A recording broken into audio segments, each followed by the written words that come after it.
Halo. Halo Mas Her, halo Bang Nik. Halo. Halo. Gimana kabarnya, sehat? Kenapa aku sekarang makin males? Alhamdulillah, seperti ini. Sehat. Lagi nggak bekerja. Enggak, lagi nggak jualan, lagi ini sih di rumah aja Libur. dulu. Lagi Saya sebentar. Kenapa aku sekarang makin malas untuk live ya? Yaitu fase, Kak. Aku tuh hampir setahun loh, guys, nggak buka room sendiri. Terakhir buka room tuh bulan Agustus tahun lalu. Sampai sekarang aku nggak pernah buka room. Itu nanti nongol sendiri kok. Nggak usah dipaksain harus live harus ini, nggak usah. Biar halo dengan Kak, sendirinya udah aja. Pak. Ya dia memang ceria guys. Iya, emang ceria dia. Gimana, Kak? Jualannya gimana? Kemarin aku kan sempat ke Dieng ya. Iya, Tapi jauh ya dari Purwakarta ya. jauh. Masih 3 jaman lagi. Lah iya, kalau dari Jogja sih deket ya Purwakarta itu. Deket banget. Iya, kalau dari Jogja deket, tapi kalau dari Semarang lumayan. Aku itu disuruh naik sama anakku, katanya, "Mak naik," katanya, ngobrolin tentang aku, katanya yang memang di fase sakit ya, berobat ke psikiater udah 3 tahun lebih, sampai dia sekarang bekerja. Terus? Dia bekerja sekarang jadi konten kreator di YouTube juga, di Shopee juga, affiliate gitu. Oh, kamu punya teman psikiater? Enggak kan, aku sama putriku kan berobat, kami berobat satu psikiater Kak. Oh, terus? Berobat rutin gitu, kami berobat rutin. Oh iya, Di sini juga, iya. maaf saya juga dari komunitas. Kami kan punya komunitas ya, KPSI namanya, ada di grup Facebook. Teman-teman, maaf saya promosi. Gak apa-apa, gak apa-apa. Kamu, tapi Buat jangan teman-teman, kalau yang mau jangan sebut aplikasi lain. oh jangan. Disingkat aja, disingkat. Oh iya, kalau teman-teman mau sharing-sharing, ada grup Facebooknya ya. Kalau mau tanya-tanya boleh DM saya. Saya punya komunitas satu Indonesia tentang penyakit mental. Kalau mau sharing-sharing tanpa judge, boleh sharing-sharing di grup. Kalian boleh ngeluh, boleh apapun tentang apa yang kalian rasakan, boleh banget. Kalau mau tanya-tanya Ada ininya komunitasnya. boleh DM saya namanya. Iya. Kayak gitu ada komunitasnya juga ya. Ada komunitasnya satu Indonesia. Kami menghapus stigma Kak. Jadi stigma tentang ODGJ kayak gitu ya. Bahwa kami itu nggak gila gitu. Kami berobat ke psikiater itu kami sama sekali nggak gila gitu. Kami itu memang membutuhkan itu gitu. Kami membutuhkan obat gitu. Dan buat semua yang sudah berobat ke psikiater, saya acungi jempol karena kalian itu respect ke diri kalian sendiri. Bahwa memang itu yang terbaik, bahwa kalian mengalami apa ya yang ada yang beda di diri kalian gitu. Memang sebaiknya kalian periksakan ke profesional. Kamu tadi ngikutin dari awal nggak? Pas aku ceritain. Dari awal. Malam. Waktu itu kamu tuh divonis apa sih, Mbak? Boleh Lupa, Mbak. tanya saya dong. Gimana? Kamu waktu itu divonis apa sih? Aku lupa aku. Aku divonisnya ini, kalau aku skizoafektif, jadi memang udah harus rutin berobat, memang nggak boleh putus obat juga. Sampai sekarang ya? Aku kalau lagi fase manik itu kepinginnya live terus, ngoceh terus. Iya. Jadi gini, asal tidak merugikan orang lain sih nggak masalah. Selama itu nggak merugikan Tapi orang kalau lain, kata- iya. Iya, kalau kata Mas Her tadi bilang olahraga itu itu yang belum saya lakuin. Itu yang belum saya lakuin, Mas. Itu belum. Tapi pernah ada pembahasan di grupmu yang seperti itu nggak? Maksudnya olahraga, diet gitu ada nggak? Enggak ada, belum Belum ada, kan? ada. Tapi itu masuk akal loh. Itu masuk akal. Dan itu yang Oh iya, belum saya lakuin, kayaknya itu memang benar-benar bisa mengurangi stres karena bisa meningkatkan dopamin, ya enggak? Iya, testosteron, terus hormon-hormon lain, hormon ceria, hormon kebahagiaan. Jadi gini, Mbak, waktu itu yang ngomong bukan aku loh, yang ngomong tuh psikiaternya. Jadi gini, ya pantesan kalau masnya nggak stres, pantesan masnya nggak mengalami gangguan jiwa atau apa, karena diimbangin sama itu. Jadi waktu itu aku di sisi lain aku kayak dunia mau runtuh di sisi lain, tapi di sisi lain aku malah tambah bersemangat untuk olahraga yang tadinya malas-malas jadi bersemangat, terus kerja, beraktivitas apapun aku jadi bersemangat. Di sisi lain aku seperti itu. Memang di sisi lain aku kayak dunia mau runtuh. Yang ngomong itu dokternya sendiri, psikiaternya sendiri. Ini nggak ada vonis apa-apa, sehat. Jadi ya karena itu diimbangin olahraga dan diet. Karena kalau olahraga otomatis diet. Gitu. Kalau olahraga rutin pasti otomatis diet. Nggak semua makanan bisa masuk. Dan hindari makanan minuman yang menurunkan kesadaran. Dan itu benar kok. Benar. Sebenarnya di Islam tuh udah banyak tuntunannya gitu loh. Sebenarnya kalau kita menjalankan itu sebenarnya hidup kita juga akan beres-beres aja. Tapi kan nggak semua orang tahu. Waalaikumsalam. Nah itu. Nggak semua orang tahu. Itu nggak semua tahu. Iya. Makanya tuh perlu nanti bisa saya share di komunitas kalau masalah olahraga ini ya, karena memang belum ada sih, belum ada ini. Nanti bisa saya share masalah olahraga. Iya, karena kebetulan waktu itu psikiaterku juga suka olahraga, Kak. Dan itu memang dan itu memang iya, secara teori pun seperti itu. Kamu baca-baca deh. Aku juga baca-baca sebelum berani ngomong kayak gini. Aku juga udah banyak baca-baca. Kemarin aku juga sempat telepon temanku juga yang psikiater kan. Ya sama, saudaraku yang psikiater, aku tanya, "Iya, Mas, bener gini gitu." Jadi nggak salah ngomong ya, guys gitu. Aku berani apa ya? Berani adu argumen kalau masalah itu. Ya. Dan psikiater aku juga persis Mas Herlo, persis seperti itu, gantengnya sama. Cowok, lah kamu nyari psikiater yang ganteng ya itu makanya kamu makanya nggak sembuh-sembuh loh. makanya masih ketergantungan, mungkin aku curiganya di situ kali ya. Sengaja nggak usah sembuh-sembuh biar ketemu terus gitu kan. Makasih kamu. Kak, nggak apa-apa Kak, infokan ke teman-temanmu kalau yang punya aplikasi ini, TikTok ini, ya suruh masuk ke sini aja nggak apa-apa. Kita ngobrol. Iya, udah saya share juga di grup juga tadi. Udah di komunitas sudah saya share juga kayak gitu memang. Tapi kembali lagi ya, biarpun kayak saya berobat, saya berobat ya udah 1,5 tahun ya.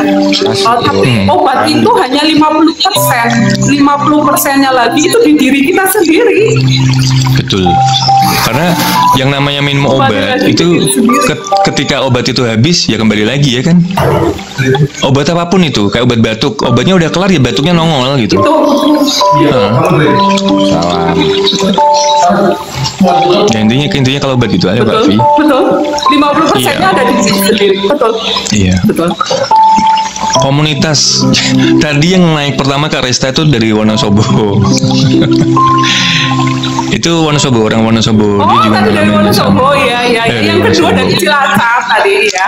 Iya, jadi tingkat gangguan jiwa atau kesetresan seseorang. Kesetresan seseorang tidak melulu hanya dari kota besar, guys, gitu. Dari kota kecil bahkan juga bisa menjangkit orang-orang yang domisilinya di kota-kota kecil gitu.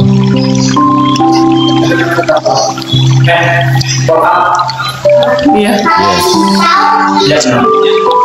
Iya, obat hanya meredakannya, menyembuhkan diri sendiri, betul. Iya. Self healing iya. Dan saya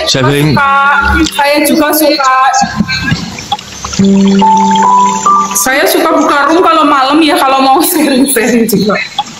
Iya. Gak apa. Sambil promosi juga. Gak apa. Dan memang harus berbagi kok.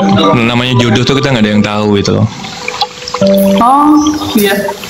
Ya namanya jodoh dalam artian jodoh dalam segi pengobatan, dalam segi kehidupan apa. Kita nggak pernah ngerti jodoh dengan siapa gitu. Betul. Gitu. Betul. Memang iya. Kayak saya bisa ketemu Mas Hen, bisa ketemu Bang Mik yang kita sama-sama positif. Itu juga luar biasa. Jadi sama menularkan gitu kan energi positif dan semangatnya gitu kan. Nah itu dia betul. Kita waktu aja dulu gitu kan.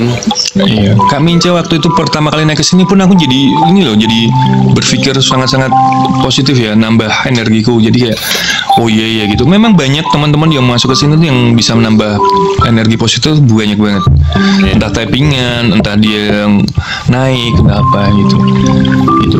Ya aku pikir sih memang kita punya sharing-sharing itu kadang-kadang membuka wawasan ya, terus kita jadi tahu gambaran apa yang sebenarnya terjadi dalam hidup kita, dalam hidup orang lain gitu. Makanya jadi bukan kita bisa menilai, tapi kita bisa memilah ya. Jadi ini tuh yang akan merusak hidupku. Ini yang bisa memperbaiki hidupku. Jadi seperti itu. Bukan kita anti ya, tapi kalau kita menghindari itu juga sesuatu yang wajar gitu loh. Kalau kita menghindari sekiranya sesuatu yang dapat merusak hidup kita, ya itu wajar. Bukan berarti kita menjauhi kalian, enggak ya gitu loh. Bukan memilih teman, enggak. Jadi orang tuh ada fase masing-masing gitu. Kalau orang dalam masa penyembuhan seperti ini terus tiba-tiba didatangkan orang yang toksik, ya mah habis gitu loh. Enggak jadi. Iya nggak jadi gitu loh. Ketika orang yang dalam masa pengobatan ya harusnya yang datang itu orang-orang yang positif gitu. Betul. Iya kan? Kan logikanya kan seperti itu. Jadi kita harus mempunyai batasan itu sendiri terhadap orang-orang yang toksik. Kita harus memilih lingkungan kita sendiri yang satu frekuensi dengan kita, dengan saya. Iya. Sebentar, ini ada pertanyaan. Kalau anakku nggak boleh salah ngomong, orang baperan, terus suka ngamuk tuh mas. Kalau anak ya kak, kalau menurutku itu yang berperan penting, kunci bagi seorang anak tuh ibu. Jadi kamu harus lebih interaktif, kamu harus lebih kooperatif, jadikan dia teman, jadikan kamu itu tempat penampungannya dia dibandingin sama orang lain, mendingan kamu cerita sama mama deh, misalnya gitu. Daripada kamu jalan sama orang lain, kamu jalan sama mama. Itu pendekatan seperti itu terus dilakukan.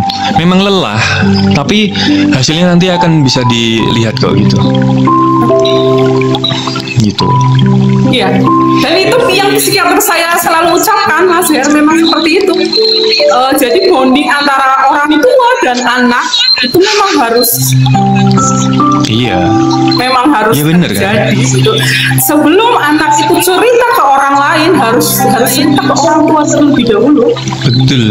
Betul. Bukan berarti kita anak mamah ya gitu. Suasana di rumah. Iya. Suasana di rumah harus kondusif terlebih dahulu untuk kesehatan mental anak itu sendiri. Betul. Jadi kalau anak kita berperilaku gimana, kita sebenarnya sebagai orang tua harus introspeksi ke kita dulu, ke diri kita. Kita nge-treatment anak tuh bagaimana sih? Kita nge-treatment anak tuh bagaimana? Kita ngasih contoh ke anak tuh bagaimana? Karena biar bagaimanapun ibu, apalagi ibu ya, itu guru pertama bagi anak gitu. Madrasah pertama bagi anak-anak tuh ibu gitu. Iya. Nanti kapan-kapan kita ya, Vi. Ya kapan-kapan boleh cerita Kak Avi. Gak apa-apa, nanti kita tuntun nggak kalau mau cerita. Kok tiba-tiba mulutku terkunci. Saya juga tiba-tiba hilang semua yang mau diomongin. Kak Mince, aku mau nanya, anakmu kan juga bisa kena. Kamu berobat bareng sama anakmu kan? Aku psikiater. Ini persis sama Resta tadi ya Niki ya. Resta tuh juga anaknya usia 11 tahun juga kena. Iya. Kena mental. Akhirnya mereka berobat bareng juga gitu. Lah, kamu kesininya, kamu berpikir ini anakku bisa kena kenapa ya gitu? Berpikirnya gimana? Maksudnya udah tahu belum penyebab anakmu tuh apa gitu? Sudah tahu akar permasalahannya di mana, sudah tahu. Menurutmu apa? Ketika seorang anak-anak tuh bisa kena mental gitu, kena gangguan jiwa. Keluarga. Ya. Karena lingkungan keluarga yang gak kondusif.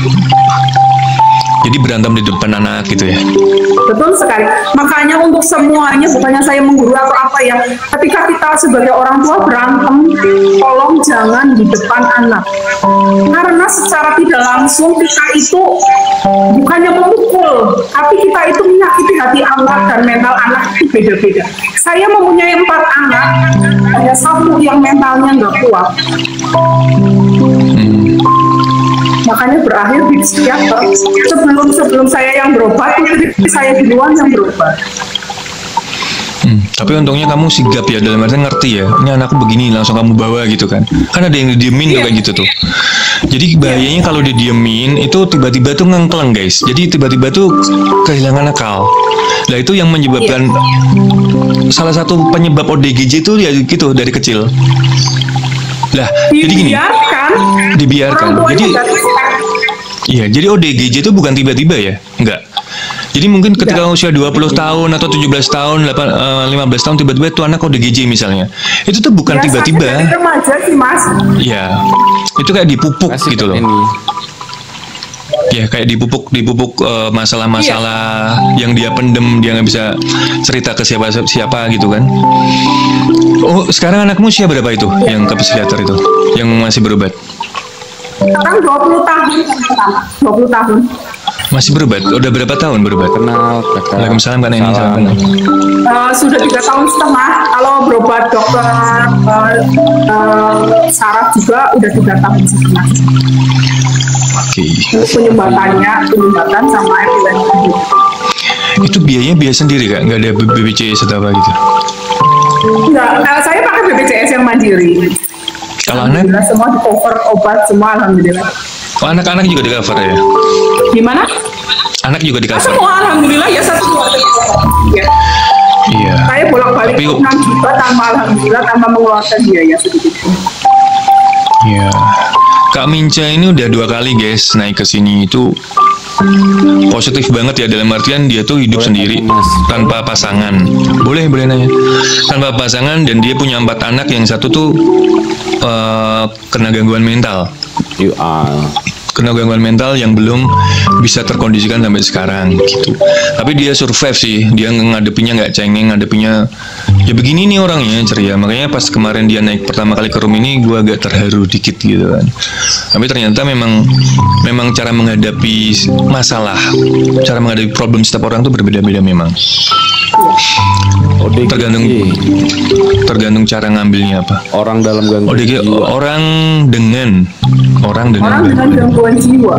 orang dengan gangguan jiwa. Orang dengan gangguan jiwa. ODGJ. Mungkin kan Makanya- besok bisa naik ya, biar kita bisa ngobrol. Iya, ya memang itu Kak. Jadi bukan tiba-tiba ya. Kalau kita nemuin seseorang, mungkin tetangga kita atau saudara kita tiba-tiba lost, tiba-tiba dia udah jalan kaki nih keluar rumah atau ngamuk atau apa, itu bukan berarti dengan tiba-tiba. Itu pupukan dari kecil sebenarnya. Gitu. Makanya dari perlunya kecil. perlunya Mas, ya itu diam aja di kamar loh. ada banyak. Nggak mau keluar rumah gitu. banyak Kak, cuman malu banyak.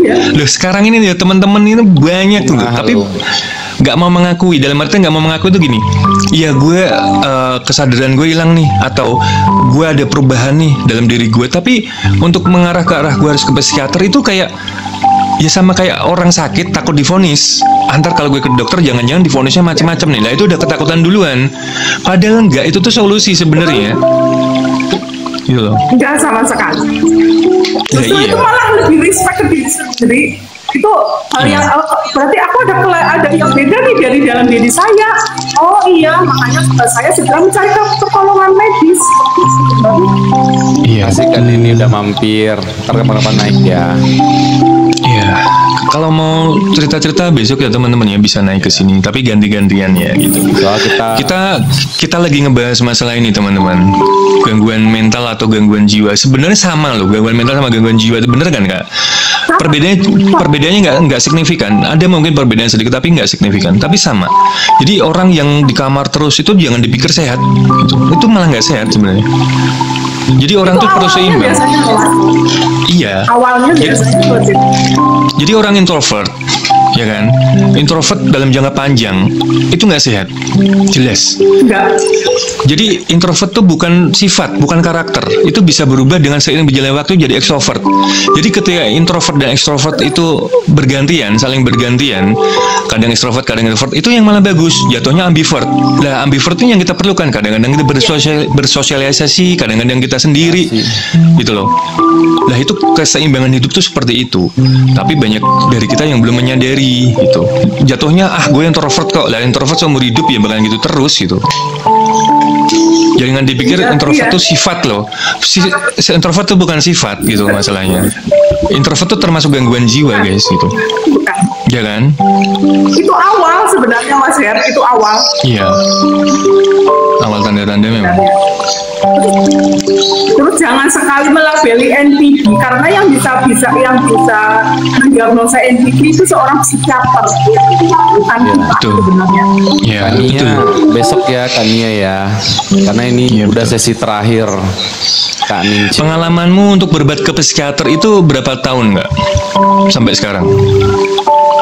Kalau anak itu 3,5 tahun sih yang paling lama udah ke segala rupa psikiater. Alhamdulillah kami nemu psikiater yang pas, yang cocok itu di psikiater. Karena udah kemana-mana ya jadi psikiater. Kalau BPJS kan bisa ganti-ganti ya ke rumah sakit. Tapi sekarang alhamdulillah kami nemu psikiater yang cocok, ya kayak Mas Hel persis banget. Makasih loh. Kayak gitu kayak Mas Hel. Kamu sendiri udah berapa tahun nggak? Kamu sendiri udah berapa tahun? 1 tahun setengah. 1 tahun setengah. Tahun setengah. Tapi masih konsumsi obat ya? Masih juga. Nanti juga saya mau tanyakan itu masalah. Kan saya konsul dari Ragu. Saya tanyakan masalah kemarin apa sih tujuan menikah itu apa? Iya, tujuan menikah apa? Tanyakan aja tujuan menikah tahu. Kalau ditanya tujuan menikah apa nih orang-orang juga pada bingung kok. Tujuan menikah apa ya? Tahu-tahu enak aja gitu kan. Sudah saya tulis makanya nanti saya mau tanyakan. Iya, karena masing-masing orang punya fase sendiri, makanya jawabannya berbeda-beda. Betul sekali. Betul. Setiap orang menyikapi permasalahan hidup diri sendiri sama. Tapi kunci dari semua itu adalah berdamai dengan diri sendiri sih. Berdamai dengan Kamu pernah nyoba nggak? Sekali-kali nggak usah minum obatnya, itu pernah nggak? Nggak bisa, belum bisa sih. Maksudnya iseng, gue nggak usah minum obat lah gitu. Belum pernah. Belum pernah. Karena ini sih, saya lebih ke... Masih ketergantungan ya? Iya, karena saya lebih ke impulsif. Coba sih. Belum bisa itu sih lebih karena mungkin tekanan hidup juga mungkin yang membuat saya jadi kalau ini impulsif kayak gitu jadi belum berani. Kadang-kadang Nick, gue lihat live-nya dia tuh kadang-kadang dia joget sendiri gitu Nick. Dia juga joget sendiri kadang-kadang ini sendiri gacor pokoknya Kak Minca ini. Ya, Tapi nggak apa-apa kemarin juga selama itu tidak mengganggu orang lain, selama tidak merugikan orang lain, kalau menurutku jalanin aja. berkah selalu. Katanya putri aku mau naik boleh? Besok kali ya. Oh, Ini ada di mau naik? sebelah. Oh ya udah, ya mana anaknya? Makasih Kak Halo Fibra. Karita. Oh ini. Hai. Halo, salam kenal. Halo Kak Rita. Salam kenal. Namanya siapa? Syara, Sarah. Sehat kah? sehat alhamdulillah. Sekarang udah kerja, Oh, udah kerja? Kerja di mana sekarang? kerja di kayak Shopee affiliate itu jadi konten Kak Ulan, makasih. Oh, sampai affiliate. Alhamdulillah ya. Insya Allah. Berarti ngedit sendiri gitu ya? Itu ngedit sendiri, bikin video sendiri gitu kan? Ya, awalnya di TikTok itu jual produk baby, cuman mungkin karena proporsi badan kayak nggak kayak ibu jadi kurang main videonya. Terus sekarang coba diganti ke Shopee, terus sambil nge-review. Oh, ngeliat di YouTube juga. Ya, soalnya Tapi kan sekarang affiliate udah masuk YouTube. Iya. Kondisimu gimana? Maksudnya masih kadang-kadang masih datang nggak hal-hal yang seperti itu? Atau udah stabil? Kalau sekarang banyak jadi kayak lebih overthinking, cemas berlebih ke sesuatu yang belum terjadi gitu loh. Masih cemas ya? Berarti belum ini ya, masih gelisah, cemas. Tapi untuk ke fisik ngefek nggak? Untuk sesak nafas, tremor gitu? Iya, tremor, aku masih tremor. Masih tremor. Kalau cemas tremor ya? Atau ngadepin sesuatu yang agak gimana dikit gitu tremor ya? Iya, tapi Kayak dibentak gitu? terus kemarin terakhir kontrol itu psikiater justru senang karena dia bilang katanya ritmenya udah baik gitu, ritmenya udah bagus sekarang. Iya. Ya, yang bisa aku pesan sama kamu, kamu nurut sih sama ibu, nggak usah cowok-cowokan dulu atau apa. Nurut sama ibu, fokus sama serius. Nanti itu malah mengganggu loh. Kamu pas udah dalam fase yang udah enak, udah mau sembuh, tahu-tahu nongol cowok yang kamu bikin overthinking, bikin kayak gitu lagi gitu. Ya kan? Yang perlu kamu lebih perlu dekat sama orang tua sih, lebih dekat sama ibu daripada sama orang lain untuk saat ini ya gitu. Tapi justru semenjak aku kan pernah ada di fase jauh-jauhan sama mama, tapi karena aku sakit, aku kemana-mana jadi harus sama mama kan. Jadi sekarang kayak jadi lebih dekat sama mama. Jadi kayak justru bergantung. Apa-apa kan harus sama mama. Kayak aku ke rumah sakit cuma berdua sama mama. Ya tapi jangan bergantung juga, tuh loh. Jangan bergantung juga. Jadi belajar pelan-pelan, lepas. Bukan berarti juga harus jauh-jauh, enggak. Tapi cara pikirnya, pola pikirnya tuh kayak, ya pasti gue suatu saat harus mandiri gitu. Karena namanya hidup kan, pasti ada perpisahan gitu loh. Gitu. Yang itu harus di kamu ketahui dari awal gitu. Harus kamu pelajarin, kamu harus mengerti untuk itu, difahami gitu. Iya. Gitu. Karena aku senangnya sekarang udah bekerja tuh jadi ngerasa lebih membangun kepercayaan diri yang tadinya merasa gak berguna. Kayak waktu itu tuh pernah di fase yang sekedar aku mau bantu beres-beres aja nggak bisa gitu. Cuman sekarang udah bisa kerja. Itu juga dorongan dari psikiater. Psikiater kemarin akhirnya bilang, ini alasan saya nyuruh kamu selalu bekerja gitu, selalu berpenghasilan sesuai apapun, karena itu bisa membuat kamu lebih merasa berdaya. Jadi kayak aktivitas ya kan? Iya, buat aktivitas juga. Iya, jangan lupa olahraga juga, terus diet, jangan sembarangan makanan masuk karena itu sangat-sangat berpengaruh.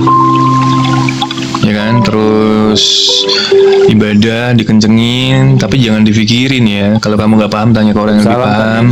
Besok-besok mampir ya, naik ya, ngobrol ya. Makasih kan ini ya. Waalaikumsalam. Nuansa Maharani. Gitu. Tapi aku lihat kamu oke kok ya Niki ya. Iya. Iya, kata psikiater juga gitu kok. Pas Kepercayaan dirinya ada. Iya, karena emang waktu itu tuh down banget karena yang drugs itu. Aku buat Salam kan ini. Iya, nanti aku follow back ya kalau udah selesai ya.